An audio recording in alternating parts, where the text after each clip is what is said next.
Welcome back to Conquering Chaos, a mom's guide to self-care and sanity. I'm your host, Sydney Crow, and today we have the amazing Paula Lawrence from the UK. Welcome, Paula.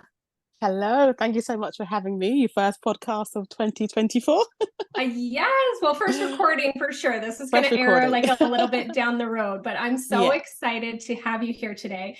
You guys, Paula is a mom of four. They range from 4 until 13. So she's in like the teen years. She's also still in the toddler years.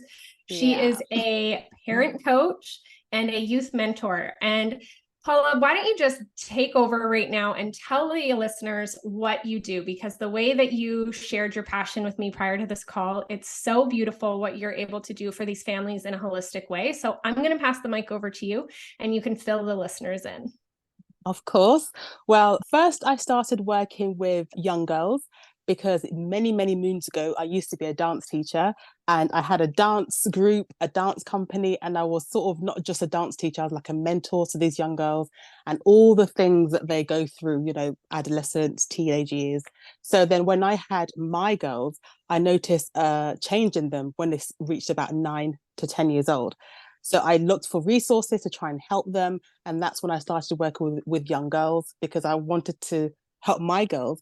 But then all the things I was learning, I thought, wouldn't it be amazing if all the girls in my community had access to these tools to build their resilience, their self-confidence, their, just showing up as their best self in this world? How amazing would it be to teach them this from as young as possible?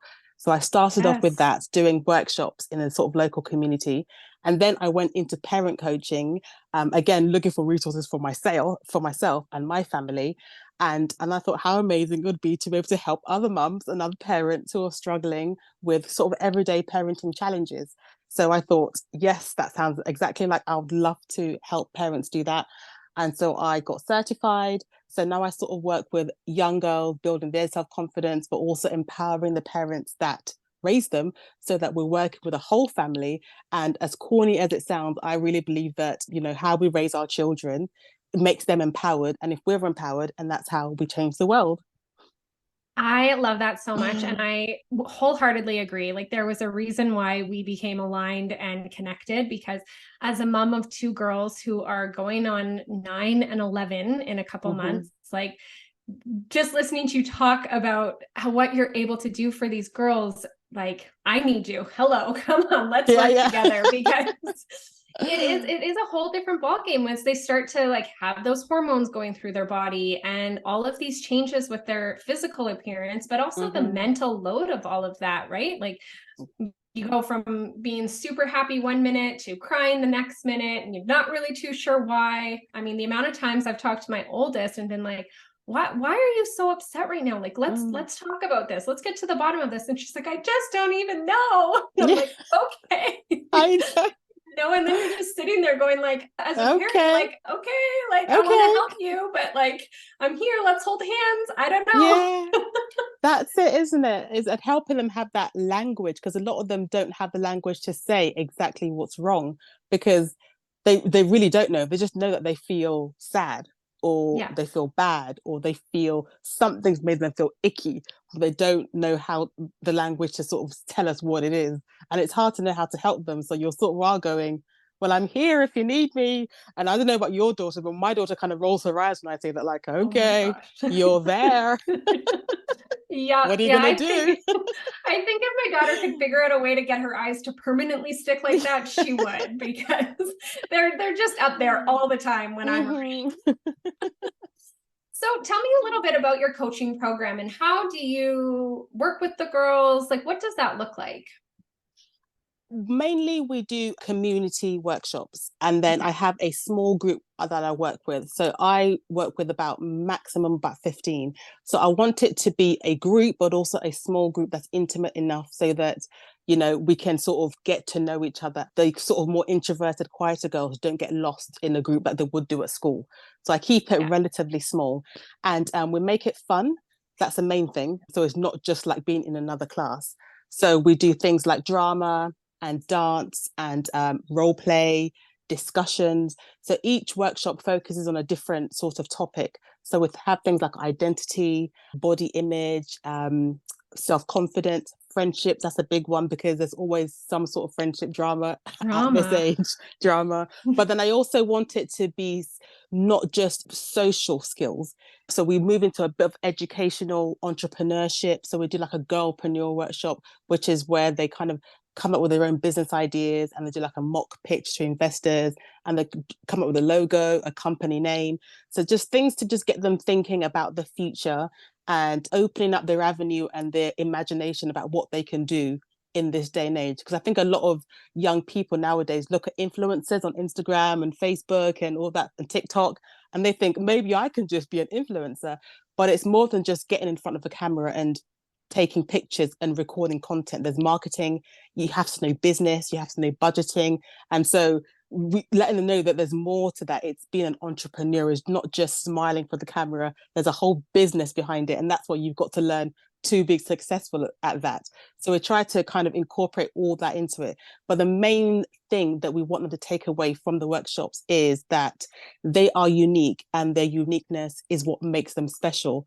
So, and really, really holding on to that power that they have that's already inside them. Because one thing I notice is I think we all kind of suffer from it where we look outside of ourselves to fix whatever we think it's wrong when everything we ever need is already inside us, but we don't think that it is, you know. So it's just revealing that to them, saying, look in the mirror, what you're looking for is right there, you already have it, but is this buried? So we're just trying to uncover it for them. So that's what we do.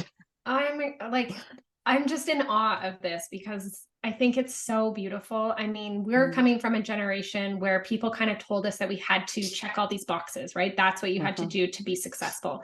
And I think that's where this like outward thinking kind of comes from, because we were like, we were told we had to go to school and get the good job and get married and have kids. And, you know, then you have this picture perfect life, but it doesn't always, you don't always get to that point and realize, like, feel like I've made it, right? Like, I got to that point and I was like, sure, from the outside, life looks really great. But like inside, I was really struggling and I hadn't learned those skills on how to look inward. Right. So it was definitely something I had to do later in life.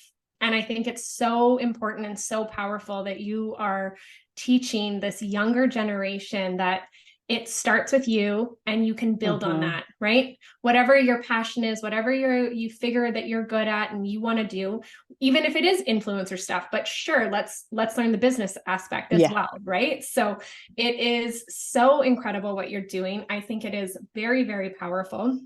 And it obviously stemmed from your own motherhood experiences.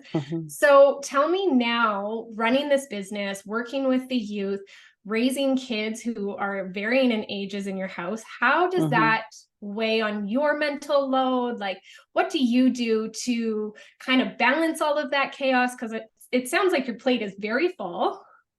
So why don't you tell the listeners a little bit about you and like how do you manage all of that and how do you conquer the chaos? Well, I conquer it by embracing it. I just say, you know what? That's life. This is how life is. I'm never going to have an extended period of downtime for now. Down the line, yes. So I kind of embrace it and I just say, you know what? That's what it is. I work till late in the night. That's just how my life is. So there's this level of acceptance, because I always say, what you don't accept, you're always going to be fighting against, and that creates resistance.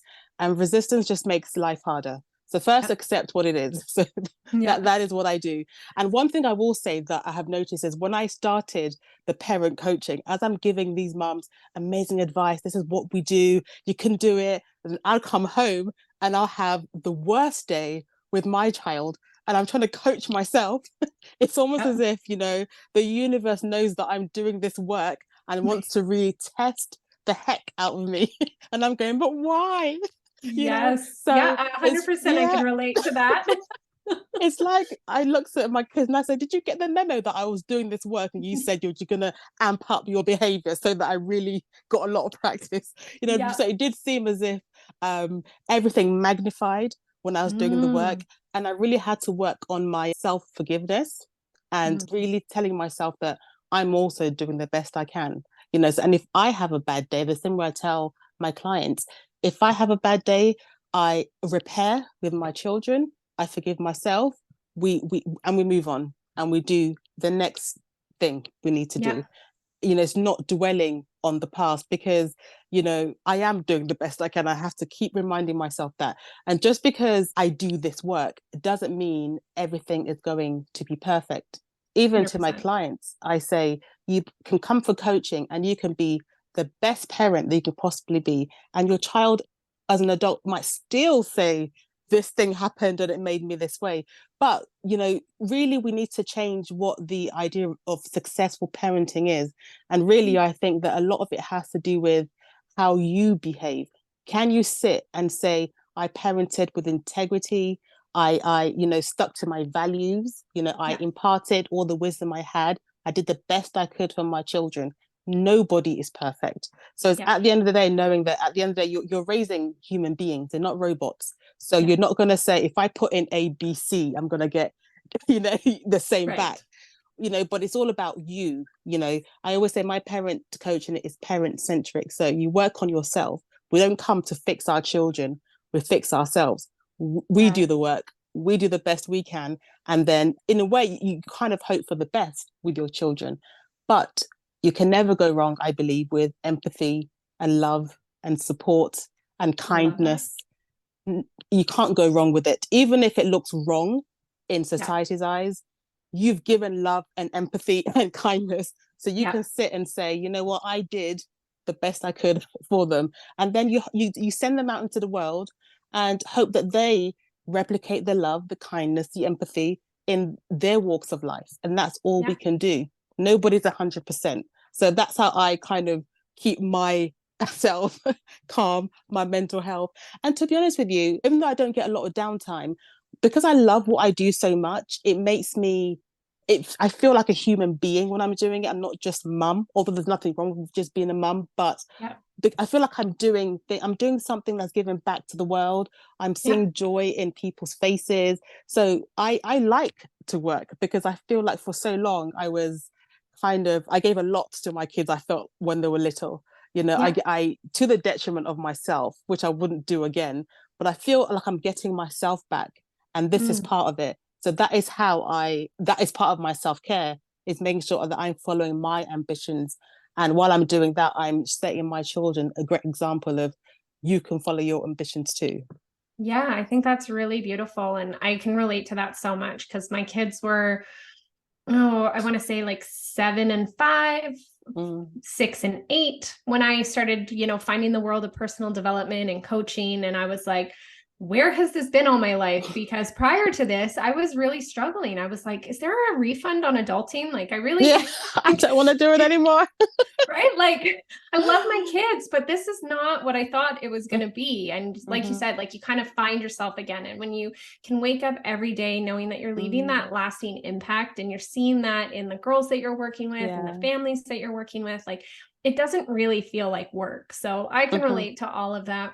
Yeah. And then, yeah, the redefining what successful parenting is. When you said that, that was like a huge light bulb moment for me, because I think that's really what it comes down to. We Mm-hmm. hear a lot. I feel like there's this like popular phrase, and not to discredit it, but like this generational healing. And I feel like that for a certain point, like all of the generations prior to us have done the best that they could with what they Mm-hmm. had. And now we Yeah. know a little bit more. So we do a little bit better. And, Yeah. if we can impact our kids so that they don't have to reverse these things that they learned, as they grew into young adulthood, then maybe they'll be better off for it. And maybe we can leave that like lasting legacy for them where, they do feel like there isn't anything that, oh, this Yeah. happened and, that's Yeah. why I'm this way. Right. And so I think that's really important. So really, I love that. Is there any lasting advice or last things that you would like to mention to the listeners who are out there? I always say that you've got to give yourself a break sometimes, as long Yeah. as you have committed to doing the best you can. I say this to my kids all the time. If you did your best you can in an exam and all you got was 70% or whatever, well, that was the best you could do. And and we accept that. Obviously, it's accepting yourself how you are whilst also striving to be the best that you can be. It's like a little dance that you do, Mm. because you can't always feel like you're not good enough. You've got to feel like, you know what, I am enough regardless. But hey, let me try and get up here. And that Yep. goes for anything you do in parenting, in your career, raising children, anything you do, give yourself a little bit of grace while striving for more, because you don't do yourself any good by putting yourself down and saying, you're down here. You've always got to lift yourself up, because people are going to kind of see that in you and act Yeah. accordingly to you. So again, it all comes back to you and what you've got inside. And that's just one of my big things. It's all I down to love you. that. Yeah. Giving yourself grace. It's a huge piece Mm-hmm. of self-care. I think that, again, our generation didn't really have that like internal look within. It was always, what can you do? How well can you do on that test? How far can you achieve? Yeah. Like what level of education do you have? It was Mm-hmm. just always going for the next thing so that you could check the next box. And I think that's a really, really important lesson, to just have a little grace, always keep striving for better, but loving yourself where you're at is so Yes, important. So absolutely. thank you so much for being here, Paula. I am so grateful that we were able to connect. Thank you, listeners, for tuning in to today's episode, where we help you conquer the chaos one day at a time.